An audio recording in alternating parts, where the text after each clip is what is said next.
All right, so about 2 days ago, I beat Nino Kuni. Really weird game. It's not something I think I would really ever play, but I have been trying to get into RPGs more, expand my palette, because there are so many great games, and so many games that I do genuinely want to play, but I think my aversion to turn-based combat and longer style games has made me miss out on a lot of really great games. And Nino Kuni was something I bought at a mom and pop shop on a whim. I was sort of just like, all right, let me find a random super anime looking RPG just to try. And this was one of the games I got. And I got this a long time ago. Like months and months ago. I just it's been sitting on my shelf and I just never got around to it.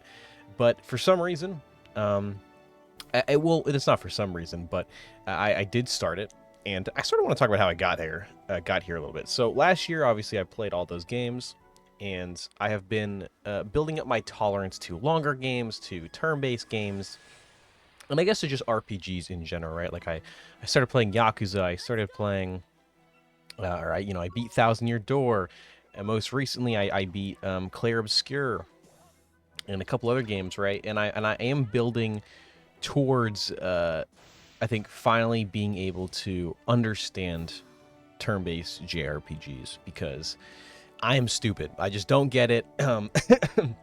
It's like I didn't grow up playing these games even in the slightest, right? The games I played growing up was like Sonic and Call of Duty, and having to think about like metas and character builds and all this type of shit just does not click in my brain for me. So while I am doing a lot of Googling, I'm making my way through. And this was such a surprising, charming, nice change of pace for me. I really liked it.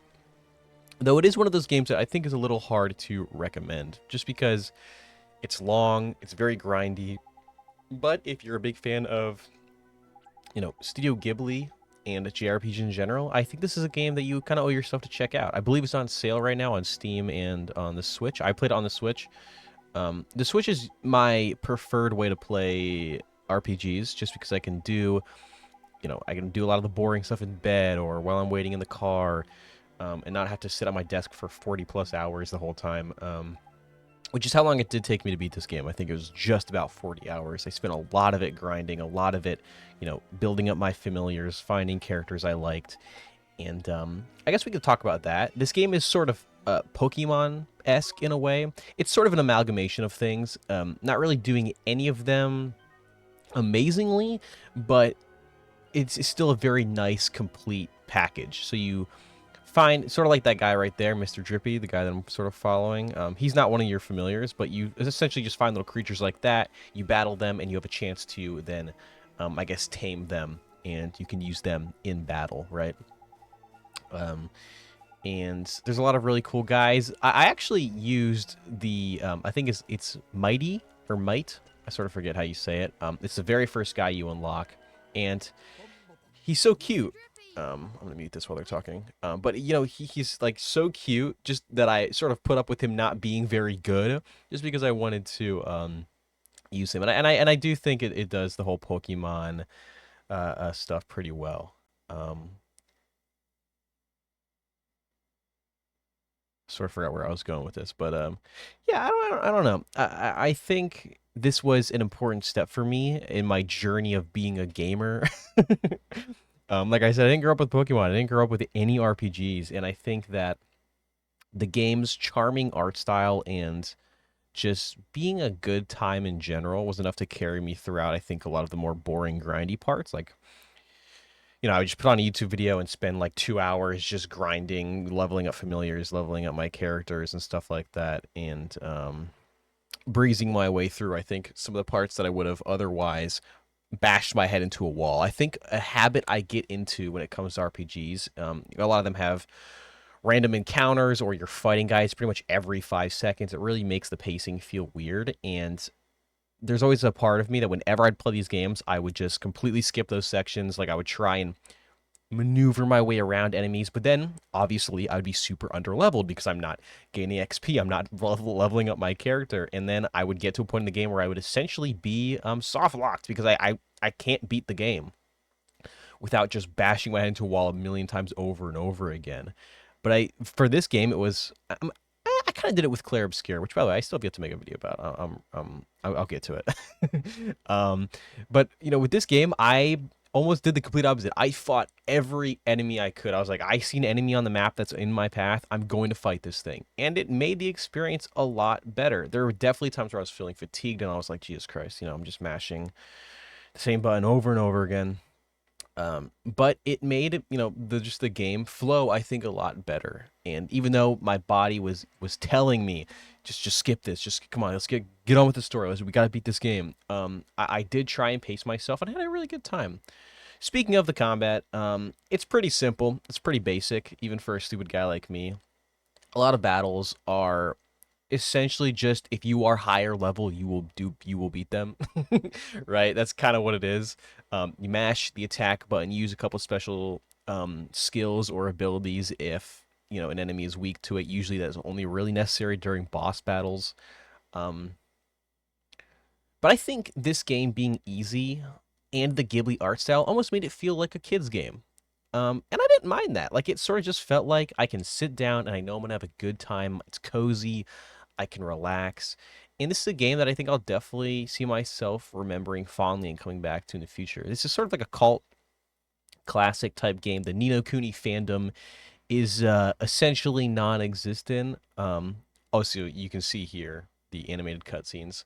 This is the big draw for a lot of it, and also that's the familiar I was talking about, Might. He's not very good, but I used him the whole game just because I thought he was so cute. But yeah, these 2D animated cutscenes look so nice. There are only a couple sections in the game. It's like, during major story beats, and even then, they're not always there. I assume the budget didn't allow them to animate essentially a full movie, but they're really charming when you do see them. Um, but yeah, I can definitely, the Ni no Kuni fandom is essentially non-existent. I am currently playing through Ni no Kuni 2, which is an interesting experience. It's essentially just a completely different game. They're not connected, I don't think, in the slightest, other than just like following different story beats and stuff like that. But this is a game I'm gonna remember fondly. I have it on my shelf. I love just looking at it. I love Studio Ghibli, and I'm glad that I am sort of on my way to you know being more of an RPG gamer. I guess some gripes I have with it is traversing is very annoying before you get your fast travel ability. You can't sprint, and it's really weird. Like, you can upgrade your movement speed in like the overworld, whatever you call it, but it's like so minuscule. Like, it doesn't even make the slightest difference. Just like having a run button would have made this game go up a whole point for me. Like, I think right now it's an 8. Genuinely, I really liked it. And if there was a run button, it would be like a 9. I'm not kidding. um, and I guess other than that, yeah, the turn-based battles were pretty simple, pretty basic, and I think over time I got fatigued. And yeah, this game I played it on the Switch too because it does run slightly better. It's still locked at 30 FPS. The resolution's pretty low, but it's smooth the whole way through. I'd recommend playing this game probably on like PS4 or PC. As it, I'm assuming, runs a lot better, looks a lot better on there. You can probably admire the art style a lot more. But um, yeah, I had a good time. I do plan on beating Ni no Kuni 2. I'm currently working my way through that. There's a ton of games I'm playing right now. This is like the year of the. I feel like last year I said that. I was like, last year was the year of the RPGs for me. But this year, I want to play Chrono Trigger. I want to play Final Fantasy 9. Like Ni no Kuni, obviously I just beat. Like, there's so many. I've already played Claire Obscure. I'm playing through the Yakuza games. Like, there's just so many games I want to play. I want to play Xenoblade Chronicles and Xenoblade Chronicles X. We'll get there. These games are long, and whatever. I'm having a good time. I do recommend this game. It goes on sale for like $10 pretty frequently. I think it's literally on sale right now, and yeah, it's a good time.